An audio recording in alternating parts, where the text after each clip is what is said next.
जाओ जाओ और मुझे आराम करने दो। चुप कर जाओ वरना चील के हवाले कर दूंगा। चिड़िया और कालू कौआ एक जंगल में रहते थे। दोनों के घर भी पास पास थे। वो बहुत परेशान थी क्योंकि जंगल में बारिश होने वाली थी। इन दिनों चिड़िया के अंडे होने वाले थे, जिसकी वजह से उसकी तबीयत अच्छी नहीं थी। अगर बरसात शुरू हुई तो मैं क्या करूँगी? मेरे अंडे भी 1-2 दिन में होने वाले हैं। मेरा घर बिल्कुल भी महफूज नहीं है। मैं अपने अंडों की हिफाजत कैसे करूँगी? क्यों ना कालू कौवे के पास जाऊँ। मैं इससे कहती हूँ कि घर बनाने में मेरी मदद करे। वो चिड़िया ऐसा सोचते हुए कालू कौवे के घर चली जाती है। कालू भैया, मैं आपसे कुछ कहना चाहती हूँ। हाँ बताओ चिड़िया, क्या कहना चाहती हो? कालू भैया, आपको तो पता ही है मेरे अंडे होने वाले हैं। मेरी तबीयत ठीक नहीं थी, इसलिए मैं अपने घर की मरम्मत नहीं कर सकी। अब तो बरसात होने वाली है। आप मेरा घर बनाने में मेरी मदद कर दें। फिर अगर आपको मेरी मदद की ज़रूरत हुई तो मैं आपकी ज़रूर मदद करूँगी। चिड़िया, ये बात करने से पहले मेरा घर नज़र नहीं आया क्या? अगर मैंने घर बनाना होता तो मैं अपना घर बनाता। मैं तुम्हारी क्या मदद करूं? मैं खुद बीमार रहता हूं। तुम जाकर किसी और की मदद लो, मुझे तो सुबह से चक्कर आ रहे हैं। और कालू कौवा ऐसा कहकर सो जाता है। चिड़िया बेचारी वापस अपने घोंसले में आ जाती है। मैं भी ऐसे ही कालू के पास मदद के लिए चली गई। मैं तो अच्छी तरह से जानती हूँ कि वो कितना कायल और सुस्त है। इसने तो कभी खाना भी ढूंढ कर नहीं खाया, वो मेरी मदद क्या करता। लेकिन अब मैं क्या करूँ? मुझे खुद में ही हिम्मत पैदा करनी होगी और अपने बच्चों के लिए घर खुद ही बनाना होगा। और फिर वो चिड़िया अपने अंदर एक नई हिम्मत पैदा करती है। अपना घर बनाने का काम शुरू करती है। वो सारा दिन काम करती है और अपने लिए एक मजबूत घर बनाती है। वो बहुत थक चुकी थी और अब इसकी सेहत मज़ीद ख़राब हो रही थी। शायद इसके अंडे होने ही वाले थे।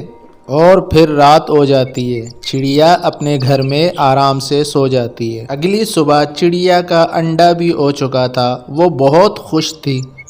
मेरे प्यारे बच्चे, मुझे तुम्हारा बहुत इंतज़ार है।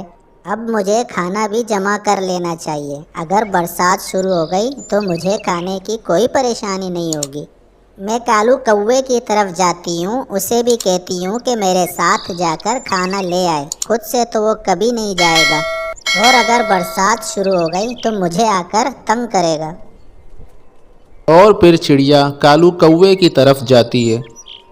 कालू भैया, उठ जाओ, अभी तक सोए हुए हो। चिड़िया, तुम आज फिर आ गई। मैंने तुम्हें कितनी बार कहा है, जब सोया हुआ हूँ तो मुझे तंग मत किया करो, लेकिन तुम पर कोई असर ही नहीं होता। बड़ी ढीठ हो तुम। कालू भैया, मैं तो खाने के लिए जा रही थी। सोचा तुम्हें भी साथ ले जाऊं ताकि तुम भी खाना ले आना। बरसात में तुम्हारे काम आएगा। तुम अपना खाना लाओ और मेरी फिक्र ना करो, मैं भी अपना बंदोबस्त कर लूँगा। और अब जाओ और मुझे सोने दो। जब दिल किया मुंह उठाकर चली आती हो। कालू, तुम मेरे पड़ोसी हो, इसलिए मैं तुम्हारी तरफ आ जाती हूँ। जैसे तुम्हारी मर्जी। ना जाना है तो ना जाओ, मैं तो जा रही हूँ। जाओ जाओ और मुझे आराम करने दो। और फिर चिड़िया वहाँ से चली जाती है। चिड़िया सारा दिन खाना ढूंढकर अपने घर में जमा करती है और फिर रात हो जाती है। अब इतना खाना जमा हो गया है कि बरसात के दिन आराम से गुजर जाएंगे और मैं अपने बच्चों के साथ बरसात का मौसम मज़े से गुजारूंगी। और ऐसे ही कुछ दिन गुजर जाते हैं और चिड़िया के अंडे में से भी एक बहुत खूबसूरत और प्यारा बच्चा निकल आता है और जंगल में बरसात भी शुरू हो जाती है। चिड़िया तो अपने घर में बहुत महफूज थी अपने बच्चे के साथ, लेकिन कालू कौवे का घोंसला तो सारे का सारा पानी से भर चुका था। मैं क्या करूं, मेरा तो घोंसला पानी से भर चुका है। अब मैं कहां जाऊं? वैसे ये चिड़िया किस दिन काम आएगी? हर वक्त मुझे पड़ोसी पड़ोसी कहती रहती है। आज इस मुश्किल की घड़ी में चिड़िया अपने पड़ोसी की ज़रूर मदद करेगी। और फिर कालू कौवा चिड़िया के घर की तरफ चला जाता है। चिड़िया मेरी प्यारी दोस्त, ज़रा दरवाज़ा तो खोलना, मैं बहुत मुश्किल में हूँ। क्या बात है कालू? चिड़िया मेरा घोंसला पानी से भर गया है। तुम तो मेरी बहुत अच्छी पड़ोसन हो, मुझे अपने घर में आने दो। मैं आज रात ही रहूँगा तुम्हारे घर और कल सुबह होते ही चला जाऊँगा। वो चिड़िया तो बहुत रहमदिल थी, इसलिए कालू कौवे को अपने घर में आने देती है।